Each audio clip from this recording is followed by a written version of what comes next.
ਵਾਹਿਗੁਰੂ ਜੀ ਕਾ ਖਾਲਸਾ ਵਾਹਿਗੁਰੂ ਜੀ ਕੀ ਫਤਿਹ। ਅੱਜ ਦੇ ਜਿਹੜੇ ਦੋ ਸਾਡੇ ਵਿਸ਼ੇ ਨੇ ਉਹਨਾਂ ਵਿਸ਼ਿਆਂ ਵਿੱਚ ਸਭ ਤੋਂ ਪਹਿਲਾ ਵਿਸ਼ਾ ਸਾਡਾ ਡਾਈਂਗ ਇਨ ਬਲਿਸ, ਜੀਵਤ ਮਰੋ ਦੇ ਉੱਤੇ ਇਹ ਹੈ। ਬੜਾ ਹੀ ਫਿਲੋਸਫੀਕਲ ਵਿਸ਼ਾ, ਸਮਝਣ ਵਾਲਾ ਵਿਸ਼ਾ ਕਿ ਜਿੰਦੇ ਜੀ ਮਰਨ ਦੀ ਫਿਲੋਸਫੀ ਕੀ ਹੋਈ। ਔਰ ਅਕਸਰ ਸਾਡੇ ਜ਼ਿੰਦਗੀ ਦੇ ਵਿੱਚ, ਸਾਡੇ ਸਾਰੇ ਸਿਸਟਮ ਦੇ ਵਿੱਚ ਅਸੀਂ ਜਦੋਂ ਵੀ ਕਦੀ ਮੌਤ ਦੀ ਗੱਲ ਹੋ ਜਾਏ, ਘਰ ਵਿੱਚ ਬੈਠੇ ਹੋਏ ਜਾਂ ਕੁਛ, ਤਾਂ ਉਹਨੂੰ ਬਦਸਗਨੀ ਸਮਝਿਆ ਜਾਂਦਾ। ਮੌਤ ਦੀ ਗੱਲ ਕਿਵੇਂ ਕਰ ਰਹੇ ਨੇ, ਜਦ ਕਿ ਮੌਤ ਤੋਂ ਬਿਨਾਂ ਜ਼ਿੰਦਗੀ ਦੇ ਕੋਈ ਅਰਥ ਨਹੀਂ ਨੇ। ਮੌਤ ਦਾ ਅਹਿਸਾਸ ਜ਼ਿੰਦਗੀ ਨੂੰ ਸੇਧ ਦਿੰਦਾ, ਜ਼ਿੰਦਗੀ ਨੂੰ ਇੱਕ ਆਈਡੀਅਲ ਬਣਾਉਂਦਾ, ਜ਼ਿੰਦਗੀ ਨੂੰ ਮਹੱਤਵ ਦਿੰਦਾ, ਸੰਸਕਾਰ ਸਿਖਾਉਂਦਾ। ਹਰ ਪਲ ਇਸ ਲਈ ਕੀਮਤੀ ਹੈ ਕਿਉਂਕਿ ਮੌਤ ਆ ਰਹੀ ਹੈ। ਇਹਨੂੰ ਧਿਆਨ ਨਾਲ ਸਮਝਣਾ। ਹਰ ਪਲ ਇਸ ਲਈ ਕੀਮਤੀ ਹੈ ਕਿਉਂਕਿ ਮੌਤ ਆ ਰਹੀ ਹੈ, ਔਰ ਵਕਤ ਦੇ ਅਰਥ ਮੌਤ ਦੇ ਕਾਰਨ ਹੀ ਹਨ। ਸਮੇਂ ਦੀ ਜਿਹੜੀ ਇੰਪੋਰਟੈਂਸ ਹੈ, ਸਮੇਂ ਦੀ ਜਿਹੜੀ ਅਰਥ ਨੇ, ਮੌਤ ਨਾ ਹੁੰਦੀ ਤਾਂ ਹਰ ਕਿਸੇ ਨੇ ਹਰ ਕੰਮ ਮੁਲਤਵੀ ਕਰਦੇ ਰਹਿਣਾ ਸੀ। ਅੱਜ ਬਾਰੇ ਕਿਸੇ ਨੇ ਸੋਚਣਾ ਹੀ ਨਹੀਂ ਸੀ ਐਟ ਪ੍ਰੈਜ਼ੈਂਟ। ਤੋ ਕੱਲ੍ਹ ਮੌਤ ਹੋ ਸਕਦੀ ਹੈ, ਇਸੇ ਲਈ ਅੱਜ ਇੰਪੋਰਟੈਂਟ ਹੈ, ਅੱਜ ਮਹੱਤਵ ਹੈ, ਮਹੱਤਵਪੂਰਨ ਹੈ। ਜ਼ਿੰਦਗੀ ਜੀਵੋ, ਮਜ਼ੇ ਨਾਲ ਜੀਵੋ, ਭਰਪੂਰ ਜ਼ਿੰਦਗੀ ਜੀਵੋ।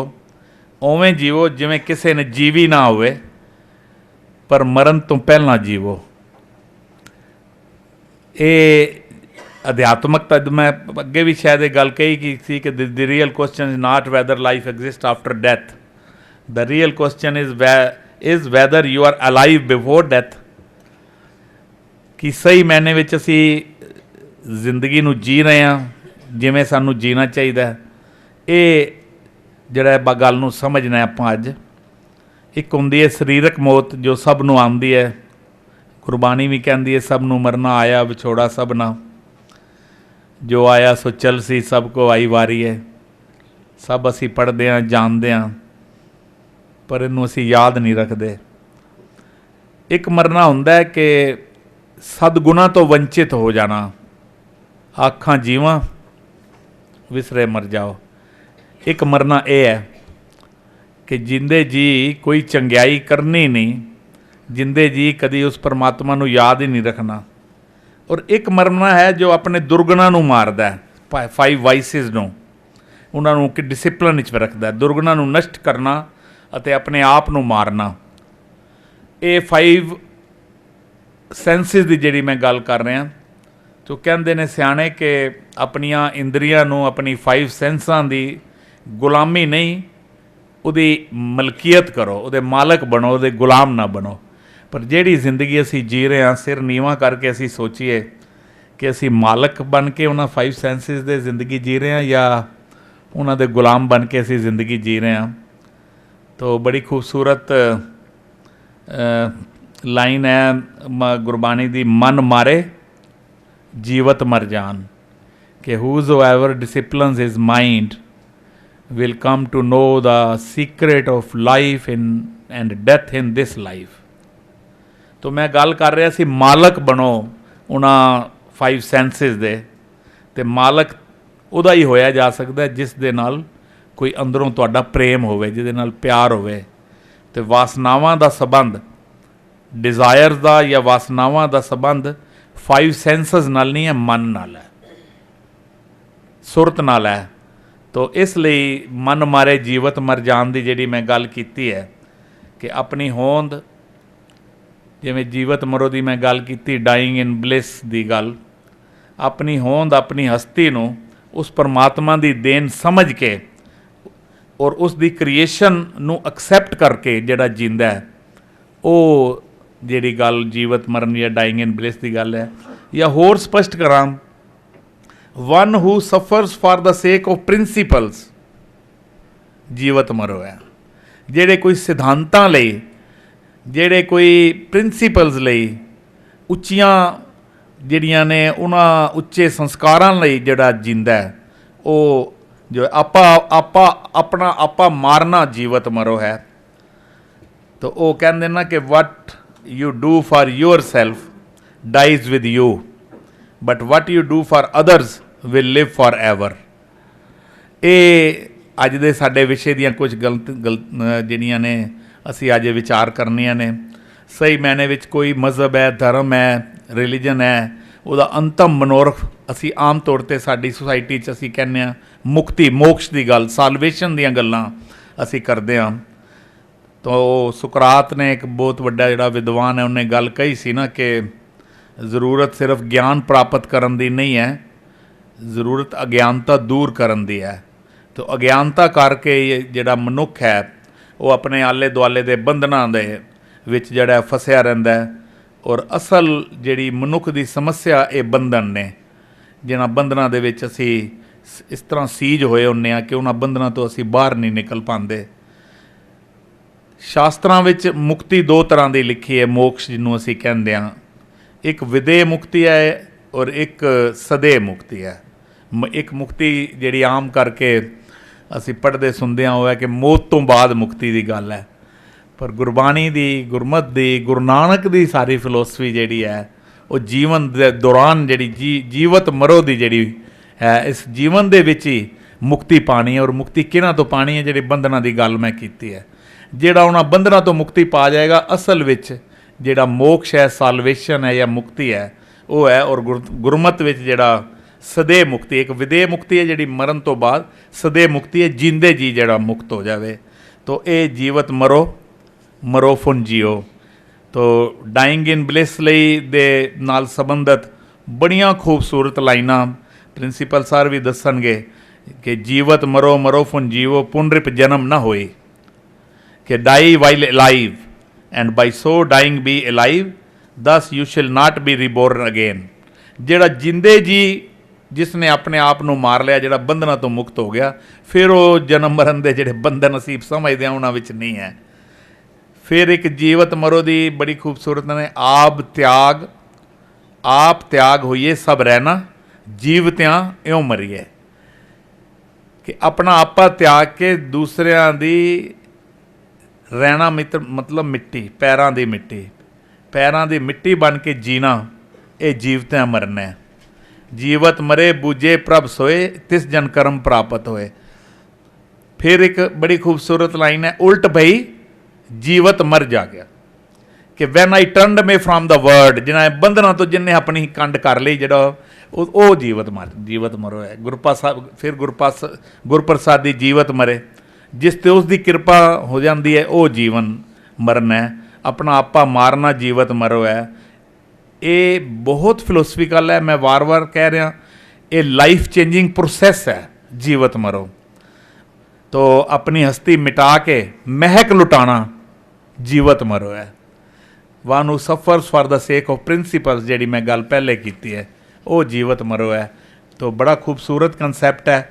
ਮੈਂ ਪ੍ਰਿੰਸੀਪਲ ਨਰਿੰਦਰਪਾਲ ਸਿੰਘ ਜੀ ਇਸ ਕੰਸੈਪਟ ਨੂੰ ਕਰਨਗੇ ਕਿ ਗੁਰਮਤਿ ਵਿੱਚ, ਗੁਰਬਾਣੀ ਦੇ ਵਿੱਚ, ਗੁਰੂ ਗ੍ਰੰਥ ਸਾਹਿਬ ਸਾਨੂੰ ਜੀਵਤ ਮਰੋ ਦੇ ਜਿਹੜਾ ਸਿਧਾਂਤ ਹੈ ਉਸ ਬਾਰੇ ਸਾਨੂੰ ਕੀ ਸੇਧ ਦੇ ਰਹੇ ਨੇ। ਮੈਂ ਪ੍ਰਿੰਸੀਪਲ ਸਾਹਿਬ ਨੂੰ ਕਹਾਂਗਾ ਕਿ ਉਹ ਅੱਜ। ਵਾਹਿਗੁਰੂ ਜੀ ਕਾ ਖਾਲਸਾ, ਵਾਹਿਗੁਰੂ ਜੀ ਕੀ ਫਤਿਹ।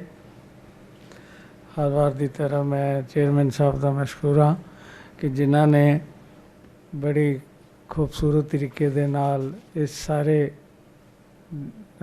ਕੰਸੈਪਟ ਦੀ, ਸੰਕਲਪ ਦੀ ਆਪ ਜੀ ਅੱਗੇ ਭੂਮਿਕਾ ਰੱਖੀ ਹੈ। ਉਹ ਕੰਮ ਬੜਾ ਹੀ ਸੁਖੱਲਾ ਹੋ ਜਾਂਦਾ ਹੈ ਜਦੋਂ ਸਾਰੀ ਆਊਟਲਾਈਨ ਵਾਹ ਦਿੱਤੀ ਜਾਵੇ।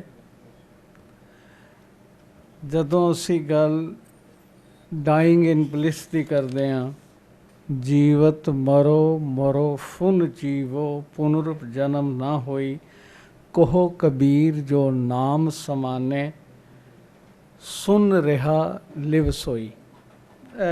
ਭਗਤ ਕਬੀਰ ਜੀ ਦੀ ਸਾਹਿਬ ਸ੍ਰੀ ਗੁਰੂ ਗ੍ਰੰਥ ਸਾਹਿਬ ਦੇ ਅੰਦਰ ਉਹਨਾਂ ਦੇ ਵਾਰਕ ਪੰਨਾ 1104 ਦੇ ਉੱਤੇ ਮਾਰੂ ਰਾਗ ਦੇ ਅੰਦਰ ਸ਼ਬਦ ਹੈ, ਜਿਸ ਦੀਆਂ ਇਹ ਲਾਈਨਾਂ ਨੇ, ਜੀਵਤ ਮਰੋ ਫੁਨ ਜੀਵੋ, ਪੁਨਰੁਪ ਜਨਮ ਨਾ ਹੋਈ, ਕਹੋ ਕਬੀਰ ਜੋ ਨਾਮ ਸਮਾਨੇ, ਸੁਨ ਰਿਹਾ ਲਿਵ ਸੋਈ। ਜਿਸ ਦੀ ਕਿਉਂਕਿ ਪਰਮਾਤਮਾ ਸੁਨ ਅਵਸਥਾ ਦੇ ਵਿੱਚ ਹੈ। ਸਰਗੁਣ ਨਿਰਗੁਣ ਨਿਰੰਕਾਰ ਸੁਨ ਸਮਾਧੀ ਆਪ, ਆਪਨ ਕੀਆ ਨਾਨਕਾ ਆਪੇ ਹੀ ਫਿਰ ਜਾਪ। ਉਹ ਜਿਹੜੀ ਉਸਦੀ ਸੁਨ ਅਵਸਥਾ ਹੈ, ਜਿਹੜੀ ਸਰਗੁਣ ਨਿਰਗੁਣ ਤੋਂ ਅਤੀਤ ਹੈ, ਜਿਸ ਦੀ ਉਸ ਵਿੱਚ ਲਿਵ ਲੱਗ ਜਾਂਦੀ ਹੈ, ਜਿਹੜਾ ਉਸ ਵਿੱਚ ਟਿਕ ਜਾਂਦਾ ਹੈ, ਉਹ ਫਿਰ ਇਸ ਸੰਸਾਰ ਵੱਲੋਂ, ਇਸ ਸਰੀਰ ਵੱਲੋਂ ਮਰ ਜਾਂਦਾ ਹੈ। ਮਰਨ ਤੋਂ ਭਾਵ ਕੀ ਹੈ? ਜਿਵੇਂ ਮ੍ਰਿਤਕ ਦੇਹ ਹੈ, ਉਹਨੂੰ ਨਹੀਂ ਪਤਾ ਕਿ ਖਾਣਾ ਕੀ ਹੈ, ਉਹਨੂੰ ਨਹੀਂ ਪਤਾ ਕਿ ਉਸ ਉੱਤੇ ਕੋਈ ਕੱਪੜਾ ਪਹਿਨਿਆ ਕਿ ਨਹੀਂ, ਚਾਦਰ ਦਿੱਤੀ ਹੈ ਕਿ ਨਹੀਂ। ਉਹ ਇਹਨਾਂ ਸਾਰਿਆਂ ਵੱਲੋਂ ਅਤੀਤ ਹੈ, ਭਾਵ ਉਸ ਨੂੰ ਇਸ ਦੀ ਸੁਰਤ ਨਹੀਂ। ਅਤੇ ਜਿਹੜਾ ਦੇਹ ਵਿੱਚ ਰਹਿੰਦਿਆਂ ਹੋਇਆਂ ਵਿਦੇਹ ਹੋ ਜਾਏ, ਸਰੀਰ ਤਾਂ ਹੈ, ਪਰ ਸਰੀਰ ਤੋਂ ਉਸ ਦੀਆਂ ਜਿਹੜੀਆਂ ਸਰੀਰ ਦੀਆਂ ਲੋੜਾਂ ਨੇ, ਜਿਹੜੀਆਂ ਸਰੀਰ ਦੀਆਂ ਖਾਸ਼ਾਂ ਨੇ, ਜਿਹੜੀਆਂ ਸਰੀਰ ਦੇ ਨਾਲ ਜੁੜੀਆਂ ਹੋਈਆਂ ਗੱਲਾਂ ਨੇ, ਉਹਨਾਂ ਤੋਂ ਉਹ ਮੁਕਤ ਹੋ ਗਿਆ। ਉਹਦੇ ਵੱਲੋਂ, ਉਸ ਸਰੀਰ ਵੱਲੋਂ ਉਸ ਨੇ ਆਪਣੇ ਆਪ ਨੂੰ ਮੁਕਤ ਕਰ ਲਿਆ। ਉਹ ਜਿਵੇਂ ਅਸੀਂ ਆਪਣੇ ਜੀਵਨ ਦੀ ਜੇਕਰ ਐਨਾਲਿਸਿਸ ਕਰੀਏ ਤਾਂ ਸਾਡਾ ਤਾਂ ਹਰ ਵੇਲੇ ਜਿਹੜਾ ਮਨ ਹੈ ਉਹ ਸਰੀਰ ਦੇ ਨਾਲ ਹੀ ਜੁੜਿਆ ਹੋਇਆ, ਸਰੀਰ ਦੀਆਂ ਗੱਲਾਂ ਨਾਲ, ਸਰੀਰ ਦੀਆਂ ਲੋੜਾਂ ਨਾਲ ਹੀ ਜੁੜਿਆ ਹੋਇਆ। ਕਿਉਂਕਿ ਜਦੋਂ ਅਸੀਂ ਸਰੀਰ ਦੀ ਗੱਲ ਕਰਦੇ ਹਾਂ ਤਾਂ ਸਰੀਰ ਦੇ ਵਿੱਚ ਜਿੰਨੀਆਂ ਵੀ ਉਹਦੀਆਂ ਲੋੜਾਂ ਨੇ, ਅਸੀਂ ਉਸ ਸਰੀਰ ਉੱਤੇ ਹੀ ਹਮੇਸ਼ਾ ਉਸ ਦੇ ਵਿੱਚ ਖੁੱਭੇ ਹੁੰਦੇ ਹਾਂ। ਜਿਵੇਂ ਬਹਿਤੀ ਜਾਤ ਕਦੇ ਦ੍ਰਿਸ਼ਟ ਨਾ ਧਾਰਤ, ਮਿਥਿਆ ਮੋਹ ਬੰਧਹਿ ਨਿਤ ਪਾਰਚ ਮਾਧਵੇ। ਸਾਡਾ ਕੀ ਹੈ ਕਿ ਹਰ ਵੇਲੇ ਖਾਣ ਪੀਣ ਬਾਰੇ ਸਾਡੇ ਮਨ ਦੇ ਵਿੱਚ ਸੰਸ਼ੇ ਉੱਠਦੇ ਰਹਿੰਦੇ ਨੇ। ਅਸੀਂ ਸਰੀਰ ਦੇ ਜਿਹੜੀਆਂ ਲੋੜਾਂ ਨੇ ਉਹਨਾਂ ਦੇ ਉੱਤੇ ਹੀ ਹਰ ਵੇਲੇ ਜੁੜੇ ਰਹਿੰਦੇ ਹਾਂ। ਜਿਵੇਂ ਕਿਹਾ ਜਾਂਦਾ ਹੈ ਕਿ ਮਨੁੱਖ ਖਾਨ ਪਾਨ ਭਰਨ ਪੋਖਨ ਸੰਗ ਓਧ ਬਿਹਾਨੀ, ਜੈ ਜਗਦੀਸ਼ ਕੀ ਗਤ ਨਹੀਂ ਜਾਣੀ। ਭਰਨ ਯਾਨੀ ਕਿ ਪੇਟ ਭਰਨ, ਪੋਖਨ ਕੱਪੜੇ ਪਹਿਨਣ।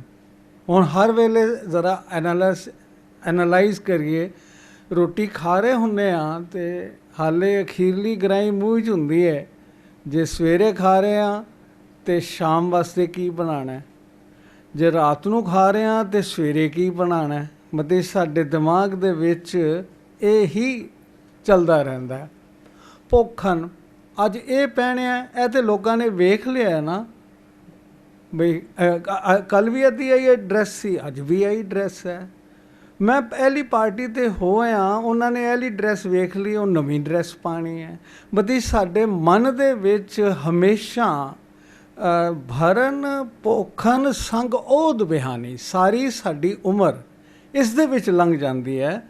ਜੈ ਜਗਦੀਸ਼ ਕੀ ਗਤ ਨਹੀਂ ਜਾਣੀ, ਉਹ ਪਰਮਾਤਮਾ ਜਗਤ ਦਾ ਈਸ਼ਵਰ, ਉਸ ਦੀ ਗਤ, ਉਹਦੇ ਨਿਰੰਕਾਰ ਦੀ ਗੱਲ ਸਾਡੇ ਮਨ ਦੇ ਵਿੱਚ ਨਹੀਂ ਆਉਂਦੀ।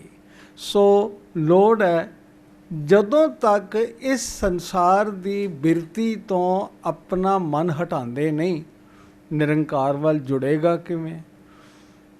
ਸਾਨੂੰ ਇਤਿਹਾਸ ਦੇ ਵਿੱਚ ਇਹ ਗੱਲ ਮਿਲਦੀ ਹੈ, ਲੋਕ ਹੈਰਾਨ ਹੁੰਦੇ ਸਨ ਕਿ ਇਹ ਕਿਹੋ ਜਿਹੇ, ਕਿਹੜੀ ਮਿੱਟੀ ਦੇ ਬਣੇ ਹੋਏ ਲੋਕ ਨੇ। ਗੁਰਦਾਸ ਨੰਗਲ ਦੀ ਗੜੀ ਦੇ ਵਿੱਚ ਘੇਰੇ ਵਿੱਚ ਘੱਤੇ ਹੋਏ ਬੰਦਾ ਸਿੰਘ ਬਹਾਦਰ ਦੇ ਉਹਦੇ ਸਾਥੀ ਨੇ, ਮਹੀਨਿਆਂ ਬੱਧੀ ਖਾਧਾ ਹੀ ਕੁਛ ਨਹੀਂ, ਕਈ ਦਿਨਾਂ ਤੋਂ ਭੁੱਖੇ ਭਾਣੇ, ਪਰ ਜਿਹੜੇ ਉਹਨਾਂ ਦੇ ਆਦਰਸ਼ ਨੇ ਉਹਨਾਂ ਤੋਂ ਡੋਲੇ ਨਹੀਂ। ਸਾਰਿਆਂ ਪਾਸੇ ਘੇਰਾ ਘੱਤਿਆ ਹੋਇਆ। ਅਨੰਦਪੁਰ ਦੀ 5ਵੀਂ ਲੜਾਈ ਦੀ ਗੱਲ ਕਰ ਲਈਏ, ਗੁਰਦਾਸ ਨੰਗਲ ਦੀ ਗੱਲ ਕਰ ਲਈਏ, ਛੋਟਾ ਘੱਲੂਘਾਰਾ ਵੱਡਾ ਘੱਲੂਘਾਰਾ ਦੀ ਗੱਲ ਕਰ ਲਈਏ, ਮੀਰ ਮੰਨੂ ਦੀ ਜੇਲ੍ਹ ਵਿੱਚ ਉਹਨਾਂ ਬੀਬੀਆਂ ਦੀ ਗੱਲ ਕਰ ਲਈਏ ਜਿਨ੍ਹਾਂ ਨੇ ਖੰਨੀ ਖੰਨੀ ਰੋਟੀ ਦੇ ਉੱਤੇ ਗੁਜ਼ਾਰਾ ਕੀਤਾ, ਜਿਨ੍ਹਾਂ ਨੂੰ ਸਾਰਾ ਦਿਨ ਚੱਕੀ ਪੀਣ ਤੋਂ ਬਾਅਦ ਇੱਕ ਚੱਪਾ ਰੋਟੀ ਮਿਲਦੀ ਹੈ ਜਿਸ ਵਿੱਚ ਕਿੰਨਾ ਮਿੱਟੀ ਤੇ ਰੇਤ ਵੀ ਮਿਲਾਈ ਹੋਈ ਹੈ, ਪਰ ਸ਼ਾਮ ਨੂੰ ਜਿਸ ਵੇਲੇ ਰਹਿਰਾਸ ਕਰਦੀਆਂ ਨੇ ਤੇ ਅਰਦਾਸ ਕਰਦੀਆਂ, ਦਾਤਾ ਦਿਨ ਸੁੱਖ ਦਾ ਬਤੀਤ ਹੋਇਆ, ਰਹਿਣ ਆਈ ਆ ਆਪਣੇ ਭਾਣੇ ਅੰਦਰ ਸੁੱਖ ਦੀ ਬਤੀਤ ਕਰਾਉਣੀ। ਸੁਣਨ ਵਾਲੇ ਕੰਬ ਜਾਂਦੇ ਸਨ ਕਿ ਇਹਨਾਂ ਨੂੰ ਇਹਦੇ ਵਿੱਚ ਵੀ ਸੁੱਖ ਮਿਲ ਰਿਹਾ, ਇਹਦੇ ਵਿੱਚ ਵੀ ਉਹ ਭਾਣੇ ਦਾ ਸ਼ੁਕਰ ਕਰ ਰਹੀਆਂ ਨੇ। ਹੈਰਾਨ ਸਨ ਲੋਕ ਕਿ ਇਹ ਕਿਹੜਾ ਧਰਮ ਹੈ ਜਿਹੜਾ ਕਿ ਮਨੁੱਖ ਨੂੰ ਇਤਨਾ ਪਦਾਰਥਾਂ ਤੋਂ ਨਿਰਾਸ਼ ਕਰ ਦਿੰਦਾ ਹੈ। ਇਹ ਨਿਰਾਸ਼ਤਾ ਜਿਹੜੀ ਹੈ ਇਹ ਨਹੀਂ, ਜਿਵੇਂ ਸ਼ੰਕਰਾਚਾਰਿਆ ਕਹਿੰਦੇ ਨੇ ਕਿ ਤੁਸੀਂ ਜਗਤ ਨੂੰ ਨਫ਼ਰਤ ਕਰੋ, ਨਫ਼ਰਤ ਕਰੋਗੇ ਤੇ ਤੁਹਾਡੇ ਮਨ ਤੋਂ ਇਹ ਉਚਾਟ ਹੋ ਜਾਏਗਾ। ਪਰ ਸਿੱਖੀ ਜਿਹੜੀ ਹੈ ਉਹ ਪਿਆਰ ਦੇ ਨਾਲ ਤਿਆਗ ਦੀ ਹੈ ਕਿ ਜੇਕਰ ਤਿਆਗ ਕਰਨਾ ਵੀ ਹੈ ਤਾਂ ਨਫ਼ਰਤ ਨਹੀਂ ਕਰਨੀ, ਪਿਆਰ ਕਰਨਾ। ਸਿੱਖਾਂ ਦੀ ਜੇਕਰ ਇਤਿਹਾਸ ਦੀ ਗੱਲ ਕਰੀਏ ਤਾਂ ਇਸ ਦੇ ਅੰਦਰ ਲੋਕਾਂ ਨੇ ਇਹ ਨਹੀਂ ਕਿ ਆਪਣੇ ਮਨ ਨੂੰ ਤਾਂ ਅਲੱਗ ਕੀਤਾ ਹੀ ਹੈ, ਇਸ ਤੋਂ ਉਚਾਟ ਕੀਤਾ ਹੀ ਹੈ। ਹੁਣ ਸ੍ਰੀ ਰਾਗ ਦਾ ਸਾਰਿਆਂ ਤੋਂ ਪਹਿਲਾ ਸ਼ਬਦ ਹੀ ਇਹੀ ਹੈ, ਮੋਤੀ ਤਮੰਦਰ ਉਸਰੈ ਰਤਨੀ ਤਾਂ ਹੋ ਜੜਾਓ, ਕਸਤੂਰ ਕੁੰਗੂ ਅਗਰ ਚੰਦਨ ਲੀਪ ਆਵੇ ਚਾਓ, ਮਤ ਦੇਖ ਭੂਲਾ ਵਿਸਰੈ ਤੇਰਾ ਚਿੱਤ ਨਾ ਆਵੇ ਨਾ। ਹੁਣ ਜਿਹੜਾ ਜਿਸ ਘਰ ਦੇ ਵਿੱਚ ਰਹਿ ਰਹੇ ਹੋ ਉਹ ਇੱਟਾਂ ਗਾਰੇ ਚੂਨੇ ਦਾ ਨਹੀਂ, ਮੋਤੀਆਂ ਦਾ ਬਣਿਆ ਹੋਵੇ। ਮੋਤੀ ਤਮੰਦਰ ਉਸਰੈ ਰਤਨੀ ਤਾਂ ਹੋ ਜੜਾ, ਉਸ ਵਿੱਚ ਰਤਨ ਜੜੇ ਹੋਏ ਹੋਣ। ਪਰ ਇਹ ਵੇਖ ਕੇ ਵੀ ਮਨ ਦੇ ਅੰਦਰ ਕਿਤੇ ਲਗਾਵ ਨਹੀਂ ਹੈ, ਤਿਆਗ ਹੈ। ਮਨ ਕਿੱਥੇ ਜੁੜਿਆ? ਮਤ ਦੇਖ ਭੂਲਾ ਵਿਸਰੈ ਤੇਰਾ ਚਿੱਤ ਨ ਆਵੇ ਨਾ। ਇਹ ਹੈ ਆਸਾ ਦੇ ਅੰਦਰ ਨਿਰਾਸ਼ ਰਹਿਣਾ। ਜਿਵੇਂ ਪਾਤਸ਼ਾਹ ਬਾਣੀ ਵਿੱਚ ਕਹਿੰਦੇ ਨੇ, ਕਿਨ ਬਿਦ ਸਾਗਰ ਤਰੀਏ ਜੀਵਤਿਆਂ ਨਾ ਮਰੀਏ। ਇੱਕ ਕੁਐਸਚਨ ਹੈ। ਦੁੱਖ ਦਰਵਾਜ਼ਾ ਰੋ ਰਖਵਾਲਾ, ਆਸਾ ਅੰਦੇਸਾ ਦੋ ਪੱਟ ਜੜੇ, ਮਾਇਆ ਜਲ ਖਾਈ ਪਾਣੀ ਘਰ ਬੰਧਿਆ, ਸਤ ਕੇ ਆਸਨ ਪੁਰਖ ਰਹੇ, ਕਿੰਤੇ ਨਾਮਾ ਅੰਤ ਨਾ ਜਾਣਿਆ, ਤੁਮ ਸਰ ਨਾਹੀ ਅਵਰ ਹਰੇ, ऊंचा नहीं कहना मन में रहना, आपे जाने आप करे, जब आसा अंदेसा तब ही क्यों कर एक कहे, आसा भीतर रह निराशा, तो नानक एक मिले, इन बिद सागर तरिए, जीवतियां इव मरीए। भाव आसा दे विच निराश रहना। आसा भाव सरीर दे दुनिया दे सारे काम होने ने, जीवना भी है पर शरीर वास्ते नहीं, मन वास्ते नहीं, आत्मक तौर ते जीवना। आसा अंदेसा, जब आसा अंदेसा तब क्यों कर एक कहे। जदों तक आसा ते अंदेसा बने हुए ने उदों तक एक नहीं किया जा सकता, पर आसा भीतर रहे निराशा, तो नानक एक कहे। आसा ਹੁੰਦਿਆਂ ਹੋਇਆਂ, ਆਸਵੰਦ ਹੁੰਦਿਆਂ ਹੋਇਆਂ ਵੀ ਪਰ ਨਿਰਾਸ਼, ਜਗਤ ਵੱਲੋਂ ਨਿਰਾਸ਼, ਪਰ ਉਸ ਪਰਮਾਤਮਾ ਵੱਲੋਂ ਆਸਾ ਬਣੀ ਹੋਈ ਹੈ। ਇਨ ਬਿਤ ਸਾਗਰ ਤਰੀਏ ਜੀਵਤਿਆਂ ਇਉਂ ਮਰੀਏ। ਆਪਣੇ ਇਸ ਜਗਤ ਵਿੱਚ ਰਹਿੰਦਿਆਂ ਹੋਇਆਂ, ਜਗਤ ਨੂੰ ਪਿਆਰ ਕਰਦਿਆਂ ਹੋਇਆਂ ਵੀ ਇਸ ਨਾਲ ਮੋਹ ਨਹੀਂ ਹੈ, ਇਸ ਨਾਲ ਅਟੈਚਮੈਂਟ ਨਹੀਂ ਹੈ, ਰਹਿੰਦਿਆਂ ਹੋਇਆਂ ਡਿਟੈਚਡ ਹੈ। ਜਗਤ ਵਿੱਚ ਰਹਿੰਦਿਆਂ ਹੋਇਆਂ ਜਗਤ ਤੋਂ ਡਿਟੈਚ ਹੈ, ਪਰ ਜਿਹੜਾ ਮਨ ਹੈ ਉਹ ਪਰਮਾਤਮਾ ਦੇ ਨਾਲ ਜੁੜਿਆ ਹੋਇਆ। ਇਹ ਤਰੀਕਾ ਹੈ ਜੀਵਤਿਆਂ ਮਰਨ ਦਾ, ਇਹ ਤਰੀਕਾ ਹੈ ਇਸ ਸੰਸਾਰ ਵਿੱਚ ਰਹਿਣ ਦਾ। ਇਹ ਤਰੀਕਾ ਹੈ ਕਿ ਮਨੁੱਖ ਇਸ ਸਰੀਰ ਕਰਕੇ ਨਹੀਂ, ਮਨ ਕਰਕੇ ਨਹੀਂ, ਆਤਮ ਕਰਕੇ ਜੀ ਰਿਹਾ ਹੈ। ਹੁਣ ਇਸ ਵਿੱਚ ਇਹ ਵੀ ਗੱਲ ਆ ਜਾਂਦੀ ਹੈ ਕਿ ਘਟ ਵਸੇ ਚਰਨਾਰ ਬਿੰਦ ਤਿਸ ਦੇਹੀ ਕੋ ਪਾਲ। ਜਿਸ ਘਟ ਦੇ ਅੰਦਰ, ਜਿਸ ਹਿਰਦੇ ਦੇ ਅੰਦਰ ਉਹ ਪਰਮਾਤਮਾ ਵਸ ਗਿਆ ਹੈ, ਤਾਂ ਹੁਣ ਇਸ ਕਰਕੇ ਇਸ ਦੇਹੀ ਨੂੰ ਪਾਲਣਾ ਹੈ। ਹੁਣ ਆਮ ਤੌਰ 'ਤੇ ਸਾਡਾ ਜ਼ਿਆਦਾਤਰ, ਇਨਕਲੂਡਿੰਗ ਮਾਈ ਸੈਲਫ, ਜੀਵਨ ਕੀ ਹੁੰਦਾ ਹੈ, ਇਹ ਸਰੀਰ ਅਸੀਂ ਕਾਹੇ ਪਪੋਰੋ ਦੇਹੀ, ਅਸੀਂ ਹਰ ਵੇਲੇ ਇਸ ਦੇਹੀ ਦੀ ਸੰਭਾਲ ਵਾਸਤੇ ਸਾਰਾ ਦਿਨ ਲਗਾਉਂਦੇ ਹਾਂ। ਭਾਵੇਂ ਖਾਣਾ ਹੈ, ਭਾਵੇਂ ਪੀਣਾ ਹੈ, ਭਾਵੇਂ ਆਰਾਮ ਹੈ, ਭਾਵੇਂ ਇਹਦੇ ਵਿੱਚ ਜਿੰਨੇ ਵੀ ਸੁੱਖ ਸਾਧਨ ਨੇ, ਆਪਣੇ ਸਰੀਰ ਨੂੰ ਪਪੋਰਦੇ ਹਾਂ।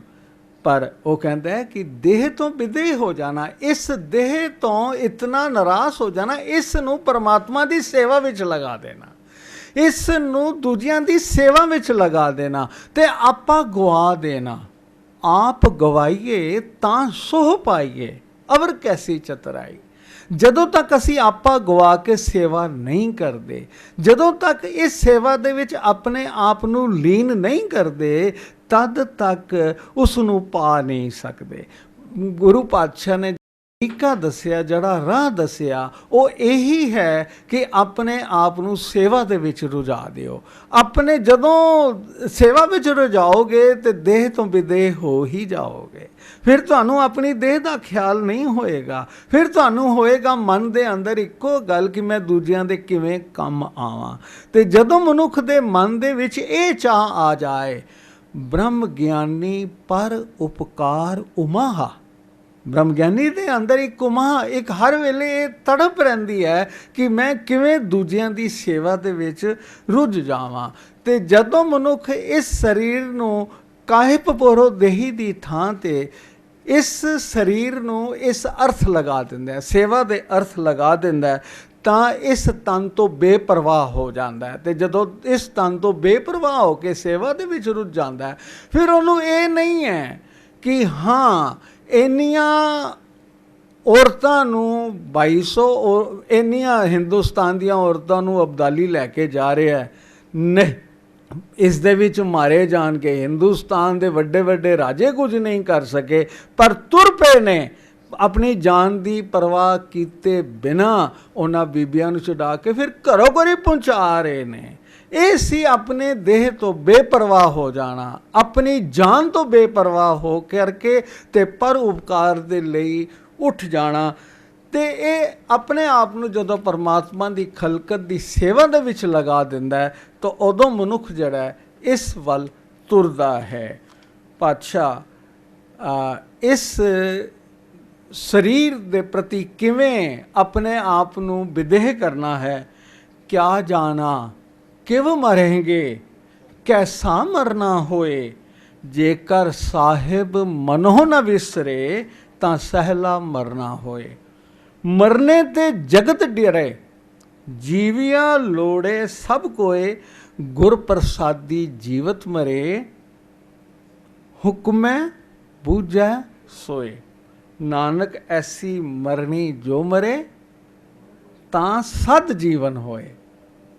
ਭਾਵ ਆਪਣੇ ਆਪ ਨੂੰ ਇਸ ਤਰ੍ਹਾਂ ਮਾਰਨਾ ਹੈ, ਗੁਰ ਪ੍ਰਸਾਦੀ ਜੀਵਤ ਮਰੇ, ਹੁਕਮੈ ਬੂਝੈ ਸੋਏ। ਹੁਕਮ ਨੂੰ ਬੁੱਝਣਾ, ਹਉਮੈ ਨੂੰ ਮਾਰਨਾ, ਕਾਮ ਕ੍ਰੋਧ ਲੋਭ ਮੋਹ ਨੂੰ ਮਾਰਨਾ, ਆਪਣੇ ਮਨ ਦੀਆਂ ਆਸਾਂ ਅੰਦੇਸ਼ਾਂ ਨੂੰ ਮਾਰਨਾ। ਮਨ ਦੀਆਂ ਆਸਾਂ ਅੰਦੇਸ਼ਾਂ ਕਿੱਥੋਂ ਆ ਰਹੀਆਂ ਨੇ? ਉਹਦਾ ਮੂਲ ਕੀ ਹੈ? ਉਹਦਾ ਮੂਲ ਹਉਮੈ ਹੈ। ਹਉਮੈ ਨੂੰ ਜਦੋਂ ਕੰਟੇਨ ਕਰ ਲਿਆ, ਕਿਹਦੇ ਨਾਲ? ਗੁਰਸ਼ਬਦ ਦੀ ਕਮਾਈ ਦੇ ਨਾਲ। ਗੁਰਸ਼ਬਦ ਦੀ ਕਮਾਈ ਨਾਲ ਹਉਮੈ ਕੰਟੇਨ ਹੋ ਗਈ। ਹੁਕਮ ਨੂੰ ਤਾਂ ਹੀ ਬੁਝਿਆ ਜਾ ਸਕਦਾ ਹੈ। ਨਾਨਕ ਹੁਕਮੈ ਜੇ ਬੁਝੇ ਤਾਂ ਹਉਮੈ ਕਹੇ ਨਾ ਕੋਏ।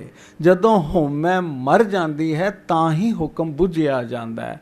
ਜਦੋਂ ਤੱਕ ਹਉਮੈ ਹੈ ਹੁਕਮ ਨਹੀਂ ਬੁਝਿਆ, ਤੇ ਹੁਕਮ ਬੁਝ ਲਿਆ ਤੇ ਮਨੁੱਖ ਜਿਹੜਾ ਹੈ ਗੁਰ ਪ੍ਰਸਾਦੀ ਜੀਵਤ ਮਰੇ। ਫਿਰ ਗੁਰੂ ਕਿਰਪਾ ਕਰਦਾ ਹੈ, ਜਿਉਂਦਿਆਂ ਜੀ ਇਸ ਸੰਸਾਰ ਵੱਲੋਂ ਉਹ ਮਰਦਾ ਹੈ ਤੇ ਉਸ ਦਾ ਸਦ ਜੀਵਨ, ਆਤਮਿਕ ਜੀਵਨ ਤਾਂ ਪ੍ਰਾਰੰਭ ਹੁੰਦਾ ਹੈ। ਨਹਿਚਲ ਹਬ ਜਾਣਾ ਮਿਥਿਆ ਮਾਨਾ, ਸੰਤ ਪ੍ਰਭ ਹੋਏ ਦਾਸਾ। ਜੀਵਤ ਮਰੀਏ ਭਉਜਲ ਤਰੀਏ, ਜੇ ਥੀਵੇ ਕਰਮ ਲਿਖਿਆਸਾ। ਜੇ ਉਸ ਦੀ ਕਿਰਪਾ ਹੋਏ, ਉਹਦੀ ਬਖਸ਼ਿਸ਼ ਹੋਏ, ਉਹ ਕਿਰਪਾ ਕਰ ਦੇਵੇ ਪਰਮਾਤਮਾ, ਤਾਂ ਮਨੁੱਖ ਜੀਵਤਿਆਂ ਮਰ ਜਾਂਦਾ ਹੈ। ਅੱਖੀ ਬਾਝੋਂ ਵੇਖਣਾ, ਵਿਨ ਕੰਨਾ ਸੁਣਨਾ, ਪੈਰਾਂ ਬਾਝੋਂ ਚੱਲਣਾ, ਵਿਨ ਹੱਥਾਂ ਕਰਨਾ, ਜੀਬੇ ਬਾਝੋਂ ਬੋਲਣਾ, ਇਉਂ ਜੀਵਤ ਮਰਨਾ। ਨਾਨਕ ਹੁਕਮ ਪਛਾਣ ਕੇ ਤੋ ਖਸਮੇ ਮਿਲਣਾ। ਹੁਣ ਆਖਾਂਗੇ ਕਿ ਅੱਖੀ ਬਾਝੋਂ ਅਸੀਂ ਕਿਵੇਂ ਵੇਖ ਸਕਦੇ ਹਾਂ? ਅੱਖਾਂ ਹੀ ਤੇ ਵੇਖਦੀਆਂ ਨੇ, ਪਰ ਬਾਣੀ ਵਿੱਚ ਸਾਨੂੰ ਇਹ ਕਿਹੜੀ ਗੱਲ ਆਖੀ ਗਈ ਹੈ ਕਿ ਅੱਖੀ ਬਾਝੋਂ ਵੇਖਣਾ, ਵਿਨ ਕੰਨਾ ਸੁਣਨਾ। ਭਾਵ ਜਿਹੜੀਆਂ ਅੱਖਾਂ, ਇਹ ਨੇਤਰੋ ਮੇਰਿਓ ਹਰ ਬਿਨ ਅਵਰ ਨਾ ਦੇਖੋ ਕੋਈ। ਇਹ ਸਰਵਨੋ ਮੇਰਿਓ ਸਾਚੇ ਸੁਨਨੇ ਨੋ ਪਠਾਏ। ਇਹ ਸਰੀਰਾ ਮੇਰਿਆ ਇਸ ਜਗ में आए के क्या तुद कर्म कमाया। पर नाल क्या है, इस शरीर ਵਿੱਚ ਜਦੋਂ ਜੋਤ ਰੱਖੀ ਤਾਂ ਤੂੰ ਜਗ में ਆਇਆ। ਉਸ ਜੋਤ ਨੂੰ ਪਛਾਣ। ਜਦੋਂ ਮਨੁੱਖ ਉਸ ਜੋਤ ਨੂੰ ਪਛਾਣਦਾ, ਮਨੁੱਖ ਜਿਉਂਦਿਆਂ ਜੀ ਤਾਂ ਉਸ ਜੋਤ ਨੂੰ ਲਖਦਾ ਨਹੀਂ ਕਿ ਇਸ ਸਰੀਰ ਦੇ ਵਿੱਚ ਕੋਈ ਜੋਤ ਵਰਤਦੀ ਹੈ। ਮਨੁੱਖ ਜਦੋਂ ਤੱਕ ਉਸ ਜੋਤ ਨੂੰ ਨਹੀਂ ਪਛਾਣਦਾ, ਉਹ ਜਦੋਂ ਤੱਕ ਪਛਾਣੇਗਾ ਨਹੀਂ, ਉਹਦੀ ਕਾਰਗੁਜ਼ਾਰੀ ਕਿਵੇਂ ਪਤਾ ਲੱਗੇਗੀ? ਤੇ ਜਦੋਂ ਉਹ ਇਸ ਜੋਤ ਨੂੰ ਪਛਾਣ ਲੈਂਦਾ ਹੈ ਤਾਂ ਉਸ ਦਾ ਸਾਰਾ ਜੀਵਨ ਜੋਤ ਸਰੂਪ ਹੋ ਜਾਂਦਾ। ਭਾਵ ਜਦੋਂ ਇਹ ਕਹਿੰਦਾ ਕਿ ਮੈਂ ਨਹੀਂ ਕਰ ਰਿਹਾ, ਹਰ ਤੁਮੈ ਜੋਤ ਰੱਖੀ ਤਾਂ ਤੂੰ ਜਗ ਮੈਂ ਆਇਆ। ਤੂੰ ਜਗ ਵਿੱਚ ਆਇਆ, ਜੋਤ ਰੱਖੀ ਹੋਈ ਹੈ ਤੇ ਜੋਤ ਹੀ ਸਾਰੇ ਕੰਮ ਕਰਾ ਰਹੀ ਹੈ। ਹੁਣ ਮੈਂ ਨਹੀਂ ਵੇਖ ਰਿਹਾ, ਉਹ ਪਰਮਾਤਮਾ ਵਿਖਾ ਰਿਹਾ। ਤੇ ਪਰਮਾਤਮਾ ਹਰ ਰੂਪ ਨਦਰੀ ਆਇਆ। ਉਸ ਦਾ ਰੂਪ ਜਦੋਂ ਵੇਖਣਾ ਸ਼ੁਰੂ ਕਰ ਦਿੰਦਾ, ਹੁਣ ਅੱਖਾਂ ਤੇ ਉਹੀ ਨੇ, ਪਰ ਇਸ ਦੇ ਵਿੱਚ ਹੁਣ ਜੋਤ ਉਹਦੀ ਕੰਮ ਕਰ ਰਹੀ ਹੈ। ਕੰਨ ਤੇ ਉਹੀ ਨੇ, ਪਰ ਜੋਤ ਉਹਦੀ ਕੰਮ ਕਰ ਰਹੀ ਹੈ। ਹੁਣ ਇਹ ਕੰਨ ਕੇਵਲ, ਇਹ ਅੱਖਾਂ ਕੇਵਲ, ਇਹ ਜੀਹਾਂ ਕੇਵਲ ਇੱਕ ਸਾਧਨ ਬਣ ਗਈਆਂ ਨੇ ਉਸ ਪਰਮਾਤਮਾ ਦੇ ਰੂਪ ਨੂੰ ਵੇਖਣ ਦਾ। ਆਠ ਪਹਿਰ ਪ੍ਰਭ ਆਪਣਾ ਧਿਆਈਏ, ਗੁਰ ਪ੍ਰਸਾਦ ਭੋ ਤਰੀਏ। ਆਪ ਤਿਆਗ ਹੋਈਏ ਸਭ ਰਹਿਣਾ, ਜੀਵਤਿਆਂ ਇਉ ਮਰੀਏ। ਜਦ ਤੱਕ ਆਪਾਂ ਭਾਵ ਨਹੀਂ ਤਿਆਗਦੇ, ਅਸੀਂ ਜੀਵਤਿਆਂ ਨਹੀਂ ਮਰ ਸਕਦੇ। ਹੁਣ ਤਿਆਗਨਾ ਤਿਆਗਨ ਨੀਕਾ, ਕਾਮ ਕ੍ਰੋਧ ਲੋਭ ਤਿਆਗਨਾ। ਹੁੰਦਾ ਕੀ ਹੈ ਕਿ ਸਾਰਾ ਕੁਝ ਤੇ ਉਸ ਪਰਮਾਤਮਾ ਦਾ ਹੈ, ਪਰ ਦਾਤ ਜੋਤ ਸਭ ਸੂਰਤ ਤੇਰੀ, ਬਹੁਤ ਸਿਆਣਪ ਹੋਮੈ ਮੇਰੀ। ਹੁੰਦਾ ਕੀ ਇਹ ਤਰੀਕਾ ਉਹੀ ਹੈ। ਕਹਿੰਦੇ ਨੇ ਕਿ ਆਮ ਤੌਰ ਤੇ ਇੱਕ ਸੁਣਾਇਆ ਜਾਂਦਾ, ਕਹਿੰਦਾ ਕਿ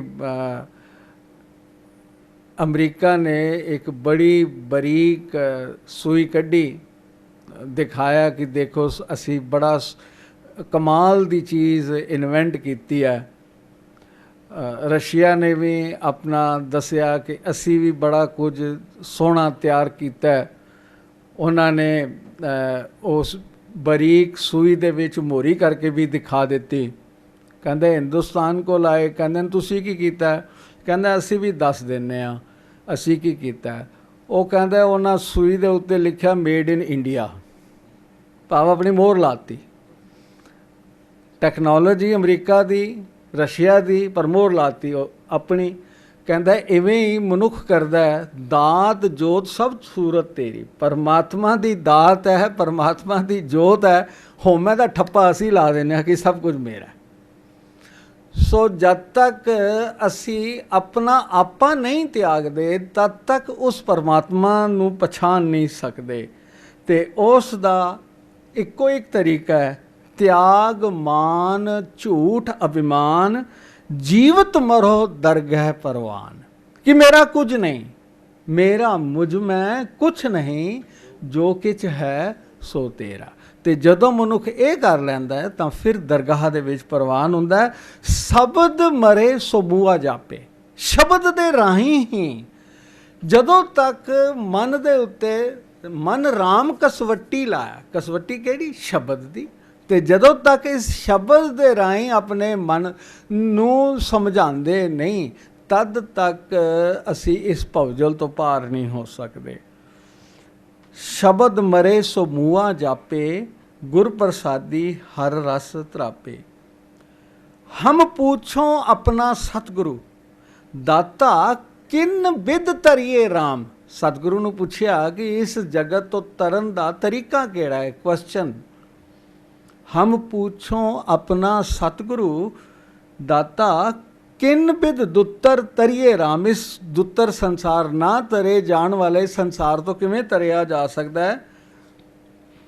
ਸਤਿਗੁਰ ਭਾਏ ਚਲੋ ਜੀਵਤਿਆਂ ਇਵ ਮਰੀਏ ਰਾਮ।